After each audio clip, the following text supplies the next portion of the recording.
നമസ്കാരം. ഒരു driving licence കയ്യിലുള്ള ആൾക്ക് അനവധി സംശയങ്ങളാണ്.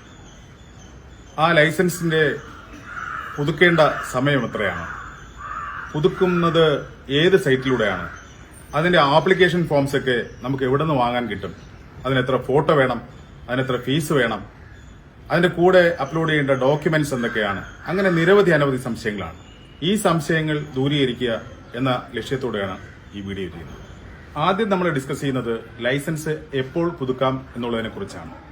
ലൈസൻസിന്റെ കാലാവധി അവസാനിക്കുന്നതിന് 1 വർഷം മുമ്പ് മുതൽ നമുക്ക് ലൈസൻസ് പുതുക്കുന്നതിനുള്ള അപേക്ഷ നൽകാവുന്നതാണ്.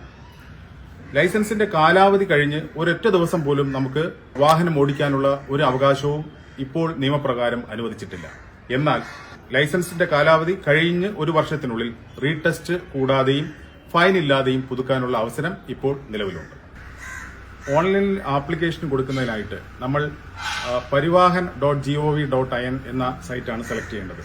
ഈ സൈറ്റിൽ പ്രവേശിച്ചു കഴിഞ്ഞാൽ വാഹന സംബന്ധമായ സേവനങ്ങൾ നൽകുന്ന വാഹൻ എന്ന സൈറ്റും ഡ്രൈവിംഗ് ലൈസൻസിന്റെ സേവനങ്ങൾ നൽകുന്ന സാരഥിയും ദൃശ്യമാകും. ഇതിൽ സാരഥിയിൽ പ്രവേശിച്ചിട്ട് നമ്മുടെ സംസ്ഥാനമായ കേരള ഓപ്റ്റ് ചെയ്യുക. കേരള ഓപ്റ്റ് ചെയ്തതിനു ശേഷം അപ്ലൈ ഓൺലൈൻ എന്ന മെനുവിൽ പ്രവേശിച്ച് സർവീസസ് ഓൺ DL എന്ന മെനു സെലക്ട് ചെയ്യുക. ഇവിടെ നിങ്ങളുടെ ലൈസൻസ് നമ്പറും ജനന തീയതിയും കൊടുക്കുന്നതോടുകൂടി നിങ്ങളുടെ നിലവിലുള്ള ലൈസൻസ് അവിടെ പ്രദർശിപ്പിക്കപ്പെടും. ആ ലൈസൻസിന്റെ വിവരങ്ങൾ പരിശോധിച്ച് അത് ശരിയാണെന്ന് ഉറപ്പുവരുത്തി നിങ്ങൾ മുന്നോട്ട് പോവുക. തുടർന്ന് നിങ്ങളുടെ മൊബൈൽ നമ്പർ, നിലവിലെ ലൈസൻസിലെ അഡ്രസ്സിൽ കൂടെ പിൻകോഡ്, താലൂക്ക്, വില്ലേജ്, ജില്ല തുടങ്ങിയ അടിസ്ഥാന വിവരങ്ങൾ കൂടെ അപ്ഡേറ്റ് ചെയ്യാനായിട്ട് സിസ്റ്റം ആവശ്യപ്പെടും. അത് കൃത്യമായി ചെയ്തതിനു ശേഷം വീണ്ടും മുന്നോട്ട് പോവുക.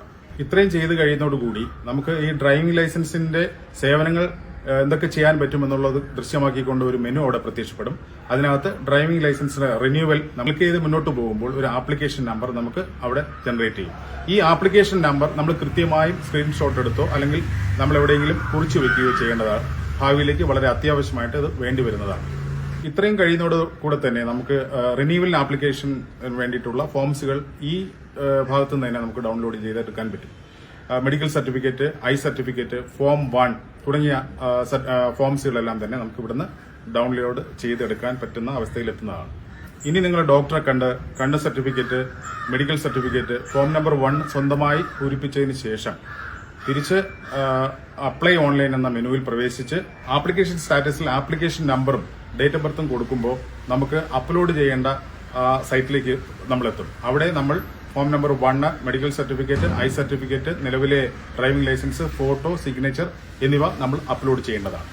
ഈ ഭാഗത്ത് തന്നെ ഫീസ് അടച്ച് സ്ലോട്ട് ബുക്ക് ചെയ്ത് അപേക്ഷ പൂർത്തീകരിച്ചതിന് ശേഷം ഫോം നമ്പർ 2, അതായത് അപേക്ഷാ ഫോറം നിങ്ങൾക്ക് ഡൗൺലോഡ് ചെയ്തെടുക്കാവുന്നതാണ്. ഇതിനുശേഷം നിങ്ങളുടെ ഈ ഡൗൺലോഡ് ചെയ്ത ആപ്ലിക്കേഷൻ ഫോമും നിലവിലെ ലൈസൻസും തിരിച്ച് സേവനം കഴിഞ്ഞ് നിങ്ങൾക്ക് തിരിച്ചയച്ചു തരാനുള്ള സെൽഫ് അഡ്രസ്ഡ് സ്റ്റാമ്പ് ഒട്ടിച്ച കവറും ഉൾപ്പെടെ RTO ഓഫീസുകളിൽ ഏൽപ്പിച്ചു കഴിഞ്ഞാൽ നിങ്ങൾക്ക് ലൈസൻസ് റിന്യൂ ചെയ്ത് നിങ്ങൾക്ക് തന്നെ അയച്ചു തരുന്നതാണ്. ശ്രദ്ധിക്കേണ്ട 2 കാര്യങ്ങൾ: ഒന്ന്, യഥാസമയം ലൈസൻസ് പുതുക്കുന്നതിനുള്ള സർക്കാർ ഫീസ് 460 രൂപയാണ്. മാത്രമല്ല, ഏതെങ്കിലും സാഹചര്യത്തിൽ നിങ്ങൾ ആപ്ലിക്കേഷൻ മെനുവിൽ നിന്ന് പുറത്തു പോവുകയോ മറ്റേതെങ്കിലും സാങ്കേതിക തടസ്സങ്ങൾ അനുഭവപ്പെടുകയോ ചെയ്യുകയാണെങ്കിൽ ഒരിക്കലും രണ്ടാമതൊരു ആപ്ലിക്കേഷൻ നമ്പർ ജനറേറ്റ് ചെയ്യാൻ ശ്രമിക്കരുത്.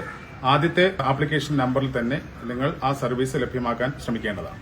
അതിന് ആപ്ലിക്കേഷൻ സ്റ്റാറ്റസിൽ ആപ്ലിക്കേഷൻ നമ്പറും ഡേറ്റ് ഓഫ് ബർത്തും നിങ്ങൾ എൻട്രി ചെയ്തതിനു ശേഷം നിങ്ങൾക്ക് അവിടെ നിന്നും പ്രൊസീഡ് ചെയ്യാവുന്നതാണ്.